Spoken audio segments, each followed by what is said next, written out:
I could shave with it. Perfect.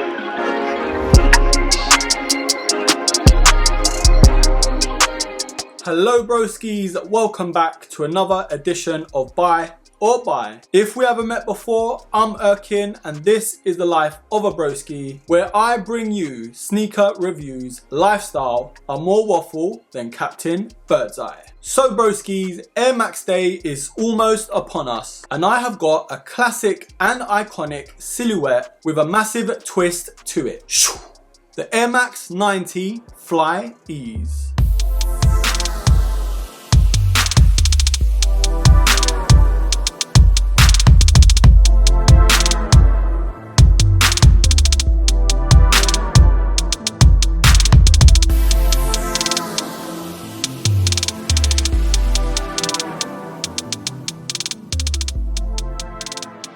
So this sneaker is of course the Air Max 90 with a bit of a twist with the Flyease technology. And a bit of background about this sneaker. Of course the original Air Max 90 was designed by Tinker Hatfield and his brother is also Toby Hatfield, which is responsible for the Flyease technology. So both of the brothers have come together to create the Flyease Air Max 90, and why not? Why not put a good spin on a classic iconic sneaker? Now judging by the looks, some of you are thinking, why did you do it? And I will be diving into the pros and cons of this sneaker, but first let's take a good look in and around this sneaker. So this is the blue and hyper pink colorway. Now starting off with that standout heel at the back. It collapses when you step in and snaps back into place, providing quick and easy access to one of history's most iconic sneakers. Now one thing that's very useful about that collapsing heel is you don't have to tinker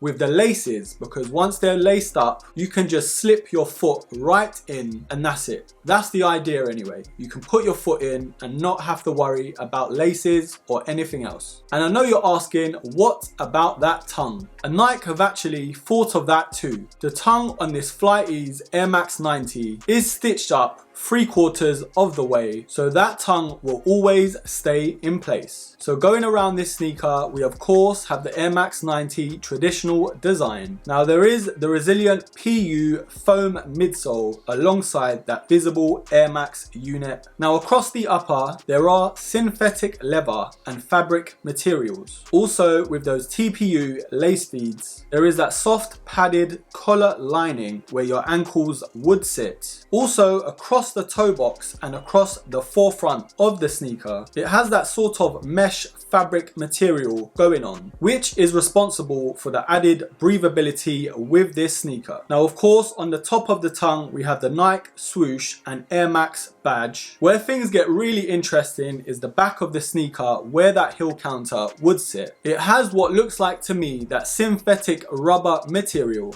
and of course to hold that in place there is that plastic frame that goes across the heel counter, and it is glued at the top so it doesn't collapse the heel completely. And last but not least, that rubber outsole, of course with the iconic waffle traction pattern. So looking at this sneaker for the first time, it is pretty much an Air Max 90 with a little sprinkle of that Flyease technology. I am really digging this hyper pink and blue colorway. It has that sort of 90s feel, that Fresh Prince kind of vibe. Now there is the white and gold colorway, but I'm not too much a fan of those. It's a bit plain Jane. Now I had something very similar to this colorway in the normal Air Max 90 and I love them. I wore them so much during the summer. As a kid, they ended up with holes in. Now this design isn't going to be for everyone with that Flyease accent at the back, and I'm still deciding whether it's for me or not. It's just a bit in your face. It's a bit like I'm gonna cut myself. Look at it. Look at that. Why couldn't it be more rounded or like softer design? It's like so sharp. Look at it. Look at this, man.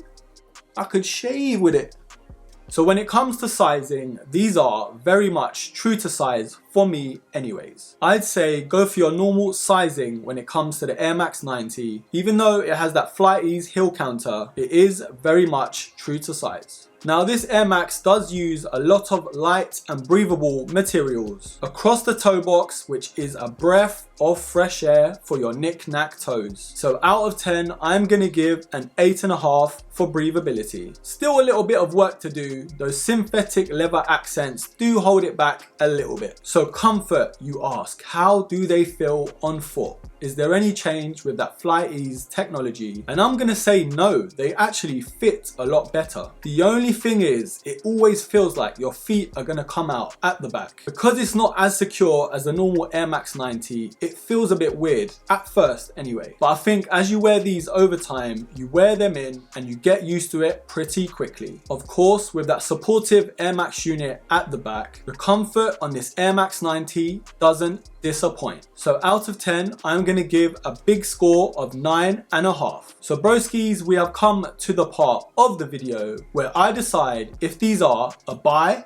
or a buy. Now, as some of you may know, I am a massive fan of the Air Max 90, but has this Flyease collaboration done this Air Max 90 justice? I'm torn between how well they feel on foot versus that design at the back. You know what this design of this sneaker reminds me of? A convertible sports car with the roof half off. I just don't know why it's so sharp. Why can't you just round it off more? There's like a whole inch of plastic just sticking out at the back. Do you know what? It's so hard. It's a very hard decision because they fit really snug and nice on foot, and the added convenience of slipping your foot in without any adjustment. But the look and design of this sneaker at the back with that massive amount of plastic just lets it down tremendously. So just for that, broskies, I'm gonna have to give these a buy. I do like the renovation and the idea of these two technologies collaborating, but it's just not something I could wear. That synthetic rubber at the back